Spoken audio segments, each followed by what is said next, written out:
সাবাস রমেশ, এই নাও, এই হলো তোমার প্রথম মাইনে। Thank you doctor.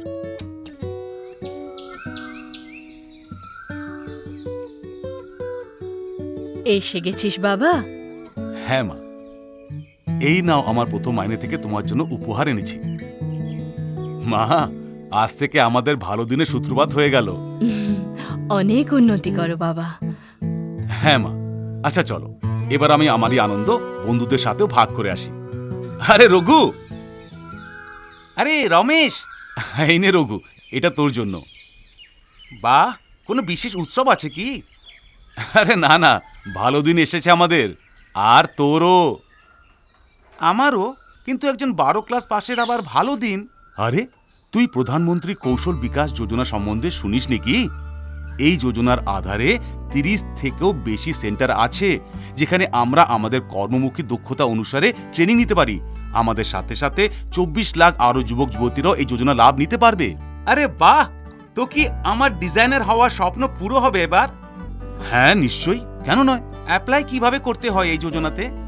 আরে তাও খুবই সহজ, ব্যাস এনএসডিসির নম্বর 08800055555 মিস কল দাও, বা ওয়েবসাইট www.pmkvyofficial.org থেকে কাছের দক্ষতা শিবিরের সম্বন্ধে খবরাখবর নাও। আর তারপর যে কোনো কাছের মান্যতাপ্রাপ্ত PMKVY ট্রেনিং সেন্টারে গিয়ে এনরোল করাও। সিম্পল। শুধু তাই নয়, কোর্স পুরো হবার পর সরকার দ্বারা প্রমাণিত সরকারি সার্টিফিকেট আর স্কিল কার্ড পাওয়া যাবে, যার দ্বারা চাকরি পাওয়া সহজ হবে।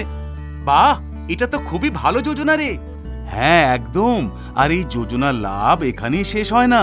কোর্স পুরো করার পর সরকার দ্বারা তোমাকে আর্থিক পুরস্কারও দেওয়া হবে, যা টিউশন ফি ভরার কাজে সাহায্য করবে।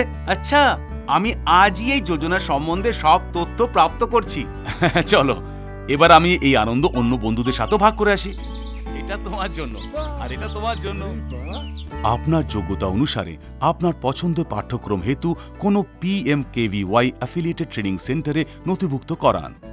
প্রার্থীদের প্রশিক্ষণ সংক্রান্ত ফি ও মূল্যায়ন সংক্রান্ত ফি দিতে হয়। ফি সম্বন্ধে ট্রেনিং সেন্টার জানাবে।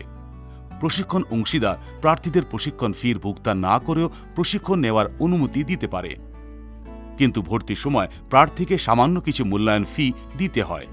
প্রশিক্ষণ আর মূল্যায়ন সফলতাপূর্বক পুরো হওয়ার পর প্রার্থীদের সরকারের তরফ থেকে সরকারি প্রশংসাপত্র এবং আর্থিক পুরস্কার দেওয়া হয়। এই পুরস্কার প্রার্থীর ব্যাংকের খাতায় জমা করে দেওয়া হয়। যদি প্রশিক্ষণের জন্য শুরুতে শুল্ক না দেওয়া হয়ে থাকে, তো আর্থিক পুরস্কার পাওয়ার পর প্রার্থী প্রশিক্ষণ অংশীদারকে বকেয়া প্রশিক্ষণ ফির ভুগতান করবে।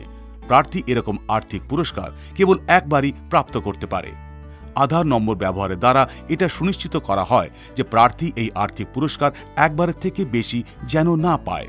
যদি আধার কার্ড না থাকে, তো প্রার্থী নিজের মোবাইল নম্বর আর বৈকল্পিক আইডি, যেমন EPIC মানে ইলেক্টর ফটো আইডেন্টিটি কার্ড, আর প্যান মানে পার্মানেন্ট অ্যাকাউন্ট নম্বর দিয়ে ভর্তি হয়ে প্রশিক্ষণ নিতে পারে।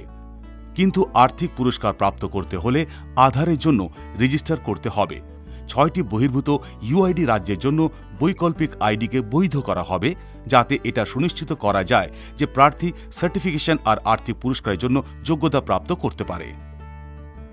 লোকেদের সতর্ক করা হচ্ছে যে তারা অনধিকৃত অমান্যতাপ্রাপ্ত ট্রেনিং সেন্টারদের থেকে সাবধান থাকবেন। যোজনা চলাকালীন যদি আপনার কোনো নালিশ থাকে, তো তা আপনি আমাদের ওয়েবসাইটে দর্জ করবেন।